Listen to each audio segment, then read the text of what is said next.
සාමාන්‍යයෙන් මිනිස්සුන්ට පුළුවන් බොහෝ දේවල් කරන්න. හැබැයි මිනිස්සු එහෙම දේවල් කරනවද? තමන්ගේ ජීවිතය වෙනුවෙන් එදා පැරැන්නෝ බොහෝ දේවල් කරා. නිරෝගීකම වෙනුවෙන් සහ තමන්ගේ රට ජාතිය වෙනුවෙන් බොහෝ දේවල් කළා. වර්තමානයේත් එහෙම තමන්ගේ රට ජාතිය වෙනුවෙන් කැපවුණු මිනිස්සු වයඹලක ඉන්නවයි කියලා කියන්න පුළුවන්. එහෙම පුද්ගල චරිතයක් සමග තමයි අපි කතා බහ කරන්නට සූදානම් වෙන්නේ. රවි චන්ද්‍රසිරි වර්ණකුල කිව්වන් පස්සේ හැමෝම දන්න. ආයුබෝවන්. ඇත්තටම ගුරුතුමනි මේ කොතනද මොකක්ද වෙන්නේ?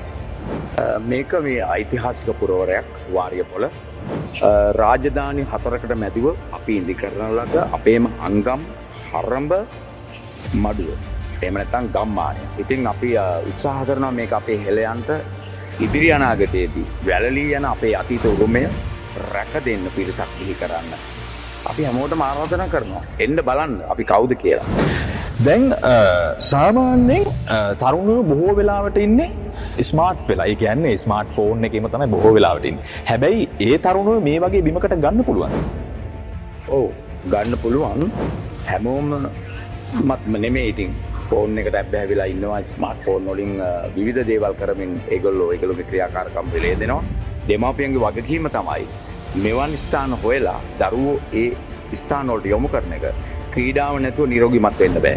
ෆෝන් එකෙන් වෛරස් එකක් වගේ මොලේ අවුල් කරනවා මිසක් ජීවිතේ ජය ගන්න උදව් කරන්නේ නැහැ.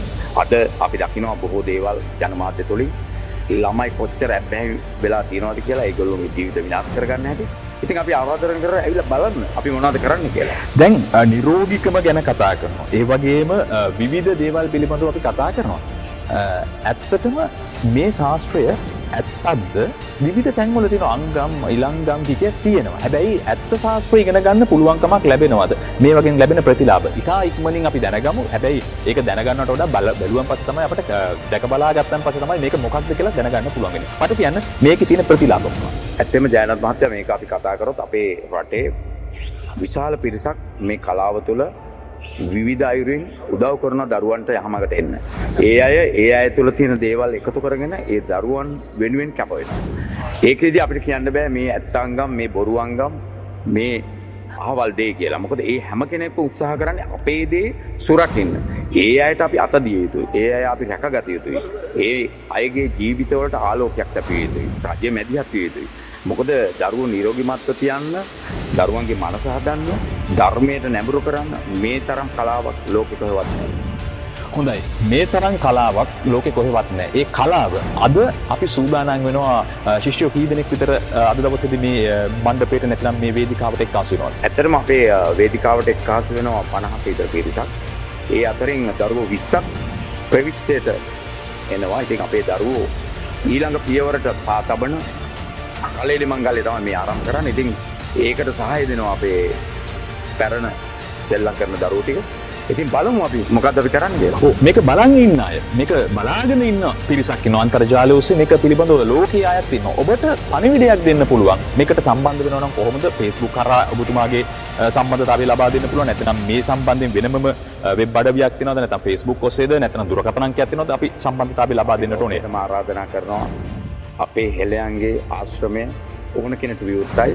හෙළ ආර්ට් කියලා අපේ YouTube channel එකක් තියෙනවා. එහෙම නැත්නම් මගේ ටෙලිෆෝන් නම්බර් එක මම පවසන්නම් 076 අපිට කතා කරන්න එන්න අපිත් එක්ක එකතු වෙන්න. මෙතන අපිට එකතු වෙලා නිර්මාංශී ආහාර වේලකුත් මුක්ති විඳින ගමන් අපේ දේ අපිට ඉගෙන ගන්න පුළුවන්. හොඳයි. අපේ දේ රැකගැනමු. අපේ දේ සමග එක්කාසු වෙමු. අපේ රවි චන්ද්‍රසිරි ගුරුතුමනි අපේ දේ අපි බලමු. ඊට පස්සේ තමයි තීන්දුව ගන්න පුළුවන් වෙන්නේ මොන වගේ දෙයක්ද මෙතන සිද්ධ වෙන්නේ කියන කාරණාව. අපි ආරාධනා කරනවා ලෝකේ ඉන්න හැමෝටම අපේ දේ එක්ක එක්කාසු වෙලා නිරෝගී මිනිස්සු හැටියට ලෝකයේ ජයග්‍රහණය කරන්නට පුළුවන් ශ්‍රී ලාංකිකයෙක් වෙන්න.